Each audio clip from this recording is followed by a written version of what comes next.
Muvandimwe rero guhera mu gihe cya Yohana Umubatiza kugeza uyu munsi wa none ubwami bw'Imana buraharanirwa, ubwami bw'Imana burarwanirwa kandi intwarane zibugishwamo imbaraga. Haleluya. Ndakumenyesha ko rero turi mu ntambara. Abantu barangariye mu ntambara izi zigaragarira amaso, barangariye mu ntambara ya Ukraine na Russia, barangariye mu ntambara zo muri Middle East, ariko ubugingo buri kuducika. Ubugingo bw'abana b'Imana buri kuducika. Benshi barasaze, urubyiruko barasaze kubera ibiyobyabwenge, benshi barasaze kubera guta umutwe, ubuzima bwabashajije benshi. Murebe kuri za social media abantu basaze, abantu baravuga ibintu ukabona koko barasaze. Mu by'ukuri ntago ari ibyo turebesha amaso bibasarishije, ahubwo ni ibicaniro n'imbaraga zo mwanzi zirwanya abana b'Imana, arizo tugiye guhambira muri iri joro mu izina rya Yesu. Haleluya, haleluya. Benshi mwumvishe inkuru y'uriya mwana w'igikondo, ndamwita umwana kuko ni umusore w'imyaka 28 wafashe umwanzuro wo kwiya ku buzima, ndetse ntagarukiraho ahubwo akanashinyagurira umurambo we ubwe, akawushinyagurira, akavuga ngo umurambo we bawuha inyamaswa ziwurya. Akavuga ati sinshaka ko munankingura. Bene natanda babwira ko ubugingo bw'abana b'Imana burashenjagura, abana b'Imana bararushye. Ariko iri joro ndagira ngo wature uvuga uti igihe maze ku musozi kirahagije. Haleluya. Igihe umaze ku musozi w'ibigeragezo kirahagije. Igihe abarozi n'abapfumu batwishimiye hejuru kirahagije. Abapfumu basigaye bajya ku nkoranyambaga bakatwishima hejuru. Mwabonye ejo bundi Gitwaza arimo avuga iby'abarasta, uburyo idini rya Satani. Mwabonye ukuntu abapfumu bahagurutse barashikora ngo babavuze. Gitwaza yavuze ukuri ahubwo yatinze kubivuga, ariko barahagurutse barashikora ngo nuko bavuze ko bene wabo ari idini rya Satani. Ariko bana b'Imana ndagira ngo mumenye ko tuzamenya ukuri, kandi ukuri niko kuzatubatura. Batugumishije mu kinyoma, batugumishije mu binyoma, niho batuboheye. Ariko uyu munsi tugomba kubohoka. Break free now in the name of Jesus. Tugomba kubohoka. Batuzirikishije ibihome byabo, batuzirikishije ibyo bita ngo ni amateka, batuzirikishije ibyo bita ngo ni umuco, kandi bigamije kutuzirika, bigamije kudutoteza. Abantu bariho nabi, abantu bariho batariho. Ariko uyu munsi ndatura ko turiho muri Kristo Yesu. Haleluya. Tugiye guhaguruka rero turwanye Satani. Ndakumenyesha ko igihe wemeye Kristo, wowe unteze amatwi ukaba warabatijwe, uwo munsi wafashe umwanzuro ukabatizwa, wari utangije urugamba ku ngoma ya Satani, wari uhindutse umwanzi weruye ku ngoma ya Satani. Uwo munsi wakiriye Kristo nk'umwami n'umukiza wawe, wari uhindutse umwanzi kuri Satani.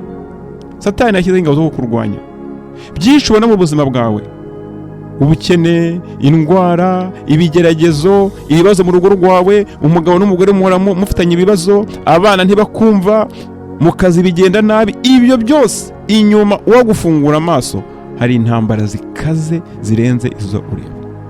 Murabyibuka neza umugaragu w'Imana Elisa, igihe yari atewe n'ingabo za Satani, igihe ingabo za Satani zari zimuteye zambaye umubiri, bari baje mu mubiri, yaragiye ariryamira, maze umugaragu w'igihazi ashya ubwoba arahahamuka, aragenda abyutsa Elisa aramubwira ati ko waryamye twatewe.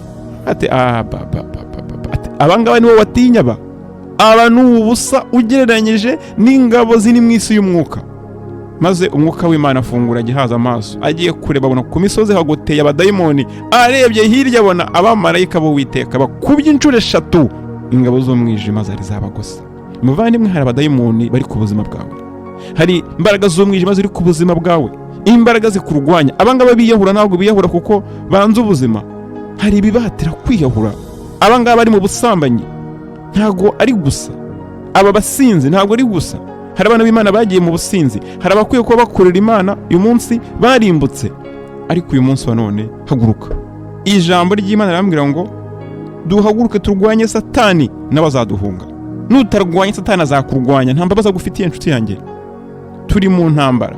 Umwami wanjye Yesu Kristo igihe yirukanaga Satani mu ijuru, Satani akamanuka mu isi, yaje afite uburakari, niko ijambo ry'Imana rivuga. Yaje afite umujinya, ameze nk'intare ishonje ishaka kwiconshomera. Ariko ndakumenyesha ko umwami Yesu yaduhaye ubutwari. Ijambo ry'Imana riravuga ngo kuri Kristo ni itorero ryubatse ry'Uwiteka, kandi amarembo y'ikuzimu ntabwo azarinyeganyeza. Haleluya. Kandi yaduhaye imfunguzo z'ubwami. yaduhaye imfunguzo z'ubwami.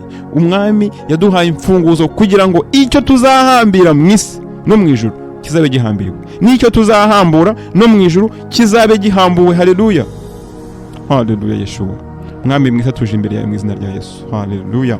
Twiringiriye mu ijambo ryawe. Ijambo ryawe rirambwira ngo aho babiri bari cyangwa batatu bateraniye bavuga izina ryawe, mwami uramanuka ukabana nabo, kandi ijambo ryawe rirambwira ngo icyo tuzasaba mu izina rya data tuzagihabwa. Haleluya Yesu, haleluya mwami w'isi n'ijuru, haleluya mwami wacu, turakwinjiza ngo utukweze. Haleluya. Ijambo ryawe rirambwira ngo kubw'ibyo byasezeranijwe, kubwo kuba twarasezeranijwe kuba abana b'Imana, twiyeze imyanda yose y'umwuka ndetse n'iy'umubiri. Uwiteka turiyejeje, turakwinjiza ngo utwejeshe amaraso y'umwami Yesu Kristo. Turakwinjiza ngo tukweze muri aya masaha, turakwinjiza ngo tukweze mu izina rya Yesu. Haleluya, haleluya. Yeshua, turakwinjiza ngo twejeshe amaraso yawe, amaraso y'igiciro cyinshi, amaraso wameneye ku musaraba i Golgotha, atweze muri iri joro. Haleluya. Uwiteka, ubugingo bw'abanyarwanda tubuzanye imbere yawe, tuzanye ubugingo bw'abashavuye, tuzanye ubugingo bw'abababaye, tuzanye ubugingo bw'aboheye mu bihome, kugira ngo bohore abanyarwanda. Baraboshye, baboshywe n'umwanzi Satani, baboshywe n'imbaraga z'umwijima, baboshywe n'imbaraga za Satani, kugira ngo batagukorera, ariko Uwiteka turatura kubohoka. Haleluya. Ijambo rya rirambwira muri Luka igice cya 74 ngo igituma tubatura ni ukugira ngo tugusenge nta nzitizi, igituma tubatura ni ukugira ngo tugusenge nta bwoba, mu izina rya Yesu, kandi tubeho twera dukiranuka iminsi yo kubaho yacu yose. Haleluya. Ndatura ko tugomba gutabarwa, abanyarwanda tugomba gutabarwa, abantu b'Imana tugomba gutabarwa. Imbaraga z'umwijima, imbaraga z'ikibi, imbaraga za Satani ziboshye ubuzima bwacu zigomba kurimbuka.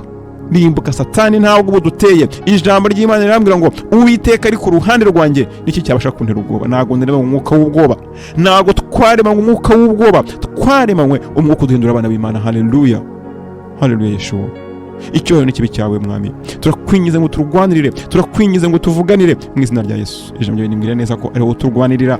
Ukuboko kwawe kwarwanirira Abisiraheli kukabakura mu nyanja itukura barimo rwagati, ukuboko kwawe kudutabare. Ukuboko kwabakuye muri Egiputa kukabakura mu butayu, kukabakura mu maboko ya Farawo. Ukuboko kwawe kudukure mu maboko ya Farawo. Haleluya, haleluya. Farawo utuboshye na Satani, Farawo utuboshye n'abadayimoni, Farawo utuboshye n'imyuka mibi y'ikuzimu, Farawo utuboshye n'ibigeragezo by'isi. Haleluya.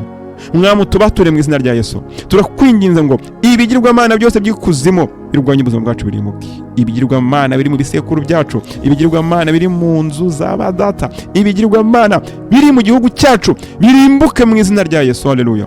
Ibigirwamana bubatse ku misozi, ibigirwamana bashinze mu migezi no mu bibaya, ibigirwamana bashinze mu biyaga, ibigirwamana biri mu kirere, ibigirwamana byitegeye izuba, ibigirwamana byitegeye ukwezi, byose birimbuke kandi nonaha mu izina rya Yesu.